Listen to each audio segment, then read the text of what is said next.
So for people that missed last week, we're going to pick it up again this week with RC, who's actually a climber. I am not, as you can tell. But he's climbed Rainier, Kilimanjaro, and like 25 other mountains.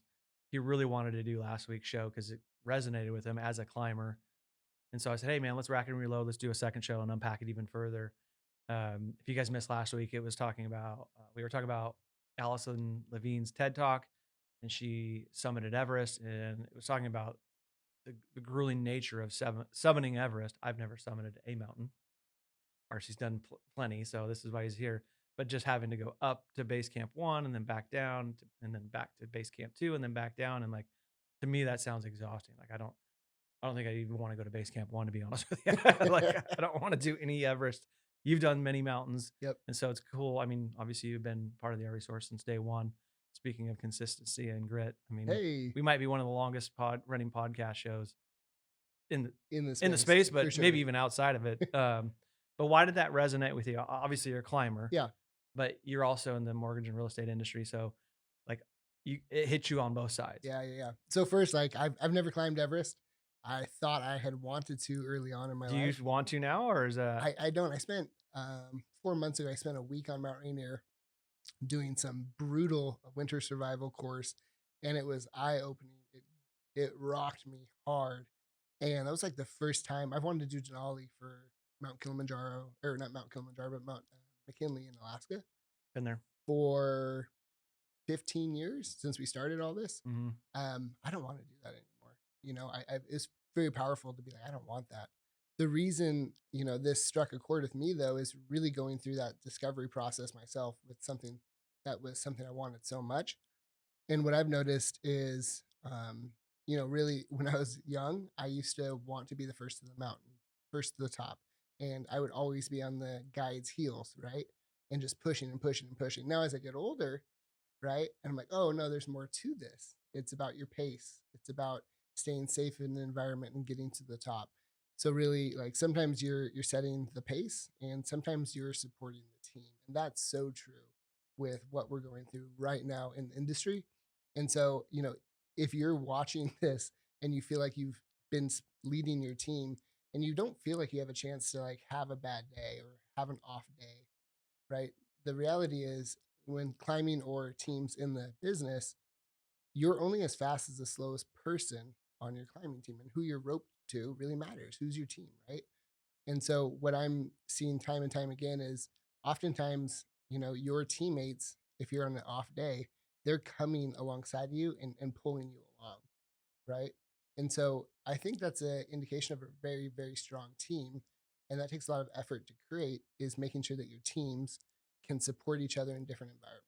I think it's important because I'm not a climber, so you'll have to correct. But you've you've shared a lot with me over the years, and Sure. like you said, you kind of younger, like you wanted to be that first on the mountain, first on the rope, whatever that's called, and you're probably setting the pace for the team Hmm. as you get older. And I think this is just natural for all things, not just climbing, but you get a little bit wiser. And then now sounds like you're kind of, I don't know, if the back of the pack or whatever, Yeah. the back of the rope. But I imagine you're kind of watching things unfold above you. You're watching for safety. You're supporting. You're encouraging. Those are two different roles. They're very, very important. Pace setting, but also supporting. Yep. And I like your correlation to the mortgage and real estate industry. Like a lot of us have, whether it's a small team of loan officers, small team of realtors, there's going to be days where you need to be the pace setter, right? Plenty of them. Yeah. There's going to be days where you, as the leader, have a bad day, and the admin, is actually going to pick you up, and that's okay. And that's what's Right. needed, especially in a really difficult 2-year, 3-year grind of a market. That's kind of what's needed. I think that's what I'm hearing you say is like the team A to Z is very, very important. The pace setter, the supporter, and sometimes those roles flip flop, and that's all right. It's not always the leader Correct. that needs to take the lead. And I think that's healthy. I think that's really, really cool. I'm a big fan of leadership and accountability go up and down. Hmm. It's not just one way, It's like right? honor up, honor down, honor all around. Yeah. Like that matters, right? Yeah. So I think that's a big takeaway now. I mean, as we hopefully progress towards, an easier climb, trying to like tie this all Yeah. together. um, you know, Hopefully, right? I guess that kind of brings us to, one of the the next takeaways that Allison talked about, but didn't even unpack. And I think it's so good and so timely for us to talk about it.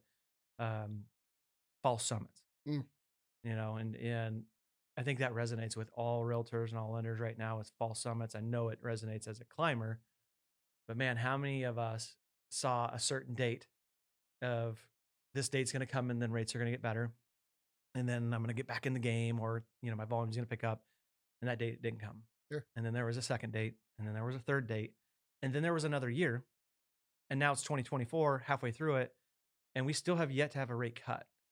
I mean, we've seen false summit after false summit many, many times, and how demoralizing is that? I'm sure you've seen it in real life climbing. Oh, nope. Thought I was there, but there was like a whole nother mountain to climb. So this one really interested me because psychologically, that's gotta be like, Brutal. yeah. Yeah. Especially when you're massively exhausted and you thought that this was the last time that was going to happen, or you thought you learned from what you went through before. Man, on May 10th, my wife and I, we jumped and we bought a place, right? Like, from perspective, you think that perspective would help. And I'm not new to the industry. We're all growing and learning. But man, like fall summit after fall summit, do I look back and kick myself in the butt for that? No, you just figure out how to make it a win, right? Hmm. But when it comes to mountaineering and business, it's all perspective based, right? If you have like this ounce of hope inside of you, and you're like, man, if I can just get there, then it's all going to be okay. I think that's really just a false belief system. When you're not going to get somewhere and everything's magically going to work out, right? Like that's a hard thing to say, but the reality is you don't know how much it's going to take on any venture, whether that's life in this grandiose scheme, business, or a milestone. But really, what you need to do is not focus on figuring out the whole damn thing. The whole trail doesn't have to expose itself.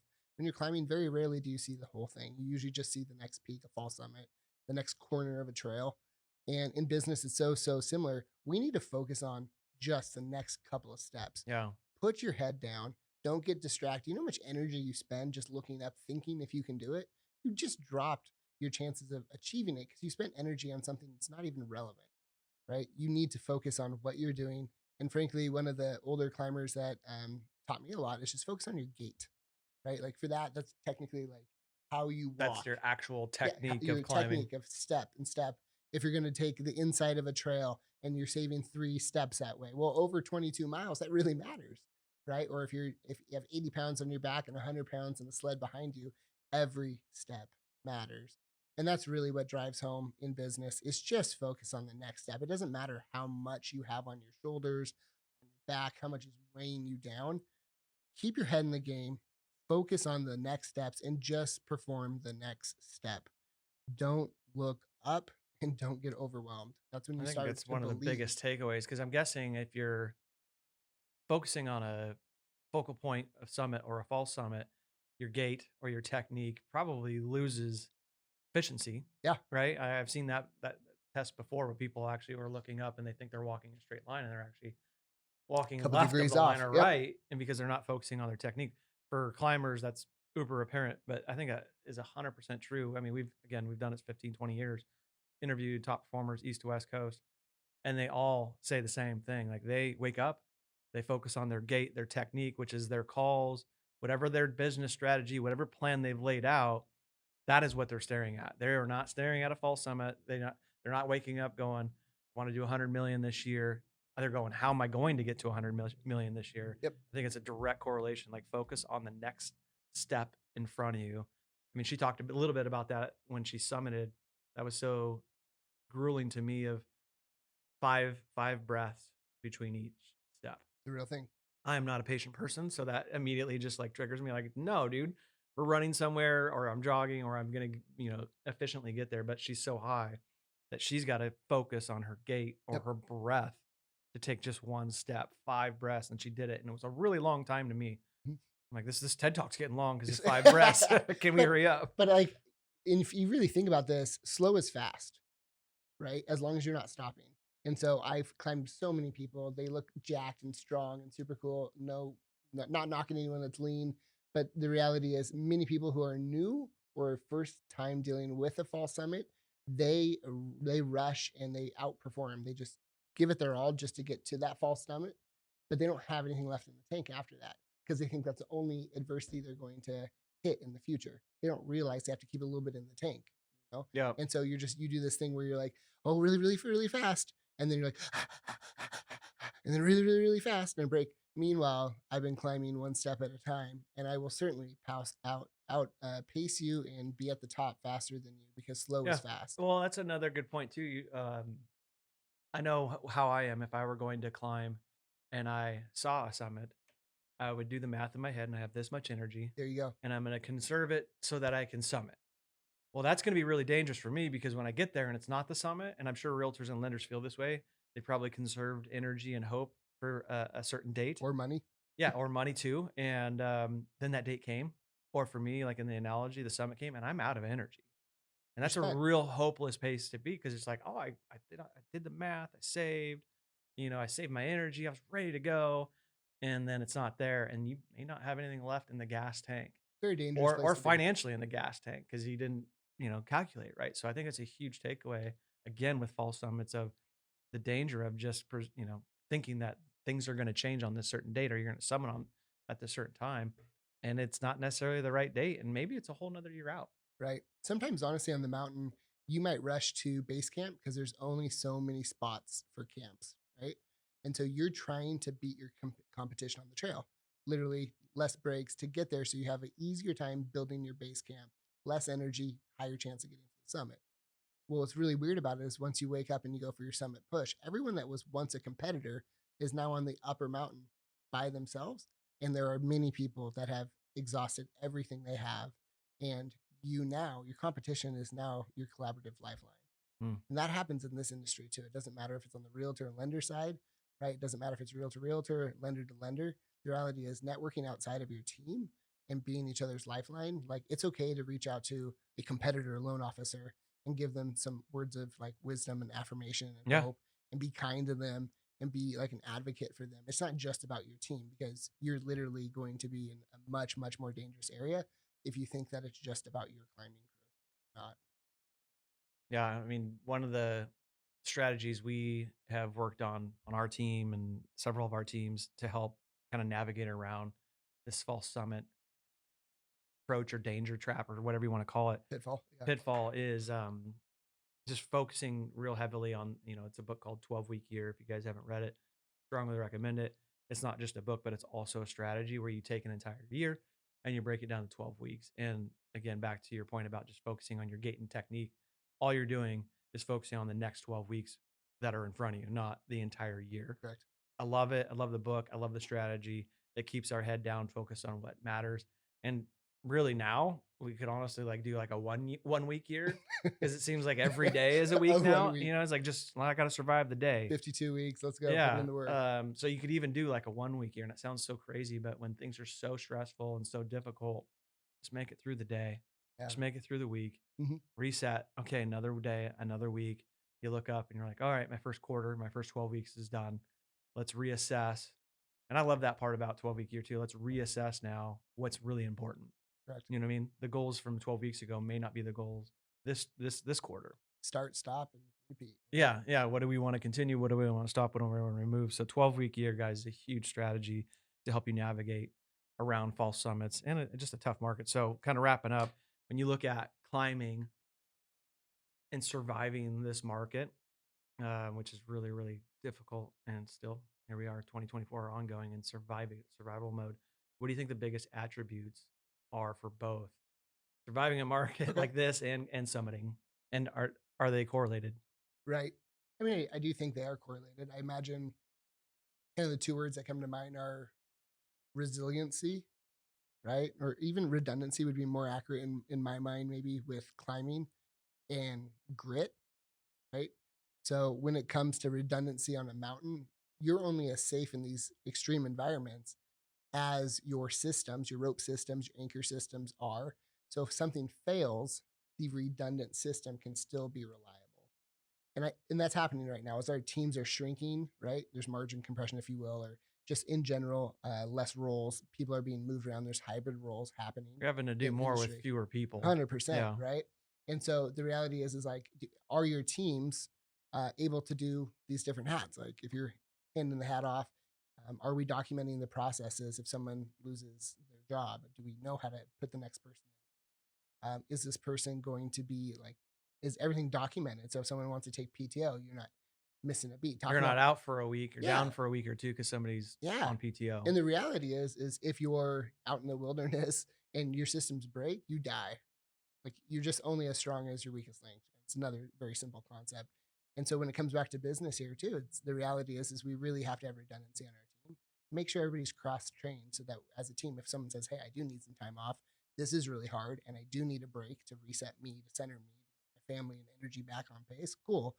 Like let's not miss a beat in the business because every deal is hard right now. So if you're fighting for every deal and that one person's off that week and you lose that deal, that's not going to create momentum, right? Yeah. I think So redundancy, and we'll get to grit here yeah.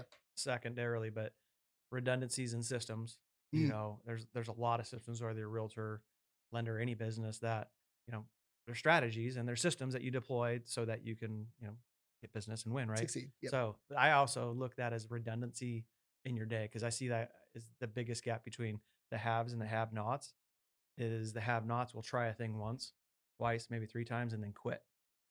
And the redundancy in your performance every day to me is so important of like, all right, it didn't work yesterday. I still believe in the strategy. And so I'm going to do it again. Redundancy Tuesday, Wednesday, Thursday, Friday, Saturday. And eventually, we didn't start out with any eyes on the show. I mean, we had redundancy for maybe a year or two before anybody really noticed. That's crazy. I know it sounds weird to even say this. How you just explained redundancy is like what I would consider resilience. But I think where you're going with that is the redundant actions. Like I'm going to keep on doing this. It takes It's a grit, which is your backup. second Yeah, thing, yeah. to continue to show up every day to But be it's a backup redundant. plan, right? Like that's you're continuing just to do your plan and work your plan and be consistent at it. Yeah, but grit too. Like we laugh because I'm a pretty positive person and I'm always like, yeah, you got this. We got this. Words of affirmation. Just I'm always positive.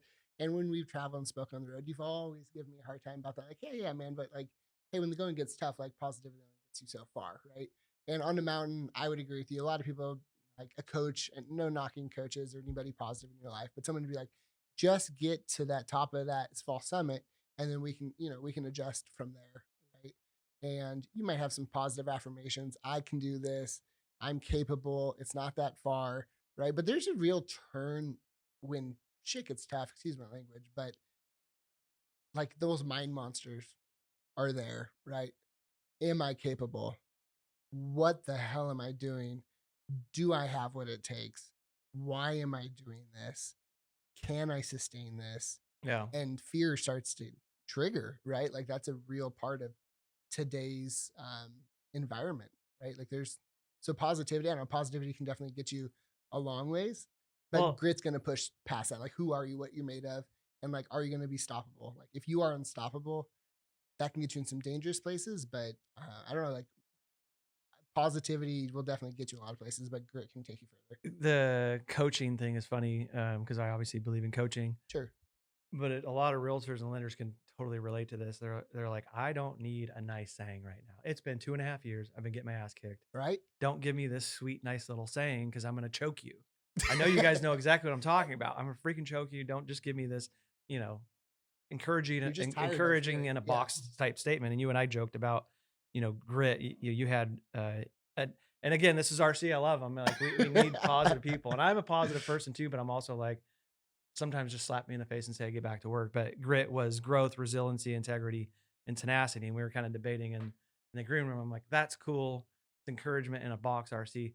Sometimes grit, and I know these realtors and lenders are going to agree with me, is like what Allison said on the mountain. Like she is puking and it doesn't look pretty.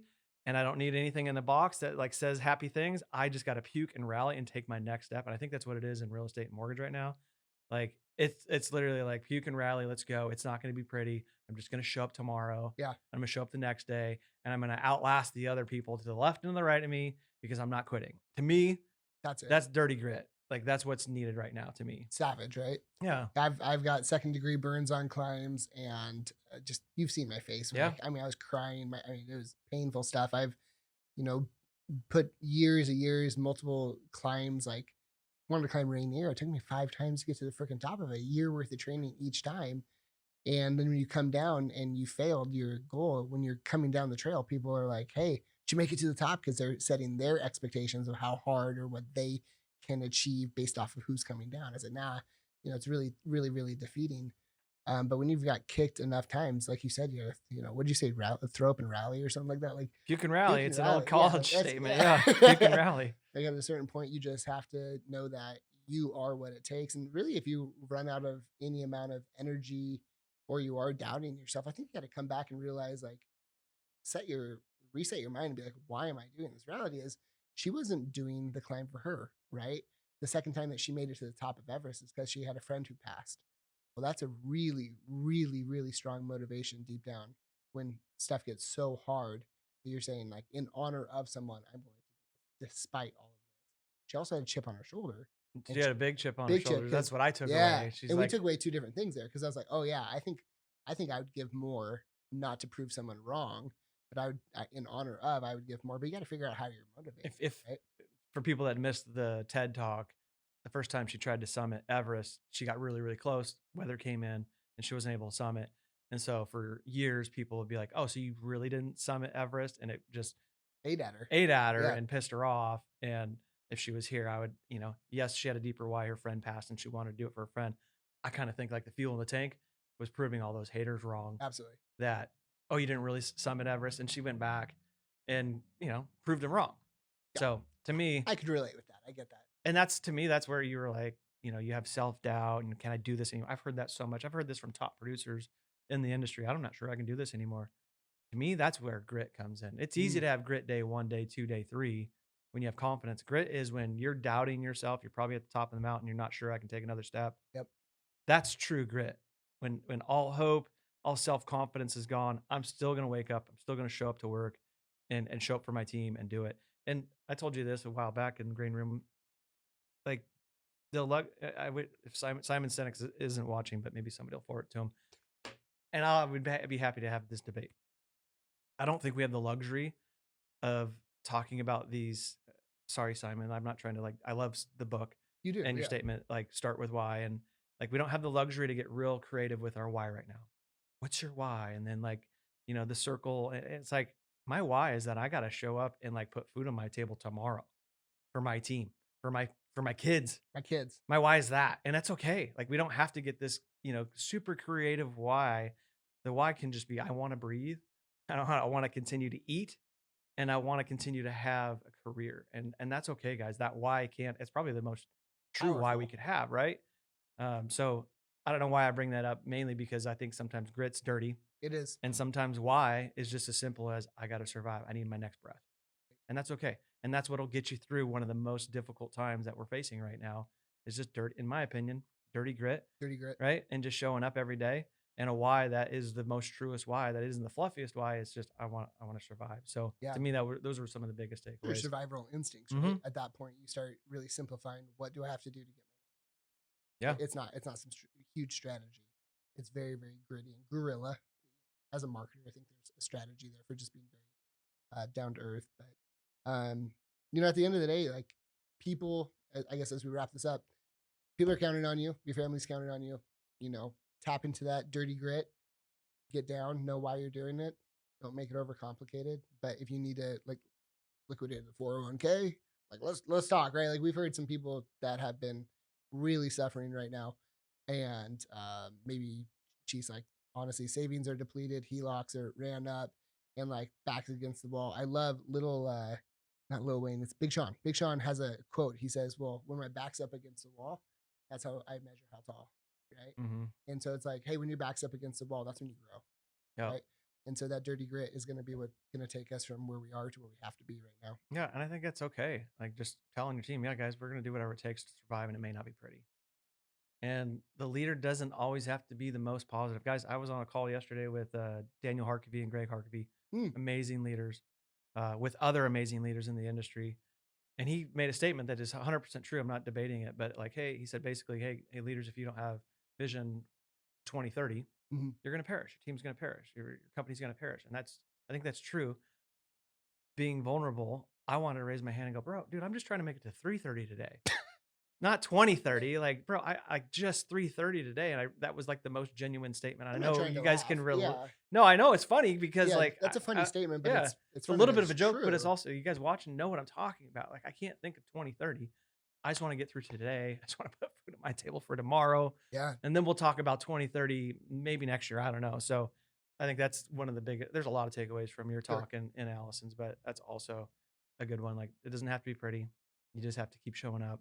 And it will, we'll eventually get through it, guys. Like a lot of people have said, and this is a takeaway I didn't think we were gonna have, mm, but it's starting to come out when things have been bad for so long. Like it's always gonna be this way. Rates are always gonna be high. Okay, that's just desperation and yeah, fear sensationalism mongering, taking yeah, over. It will. Things always ebb and flow. So don't also tell yourself a lie that it's always going to be this way. Things will get better. Things will get easier, but only if we have the grit, and determination, and and the focus to focus on our gate and our next step yep. versus looking at that next fall summit. So Us starting 07, 08, right? Tough time. Now we fast forward today, tough time. So similar to mountains, right? You don't summit Everest without climbing Denali. You don't climb Denali without climbing Rainier. You don't climb Rainier without climbing X, Y, and Z. Smaller than that. So your successes build on each other, right? And that's where your competence and your confidence comes from. yeah, You believe that, hey, I've been through this, I can do this. So this is our Everest in the industry. yeah, We're all as rates go up, so does apparently the analogy. This is our Everest, and you gotta once you summit. Good news is that there's a way back down. So I love it. Thanks for having me on, man. yeah, It's appreciate it, cool to man. be This on is camera for once in a while. hang in there. Dirty grit, dirty grit. See you guys next week. You guys.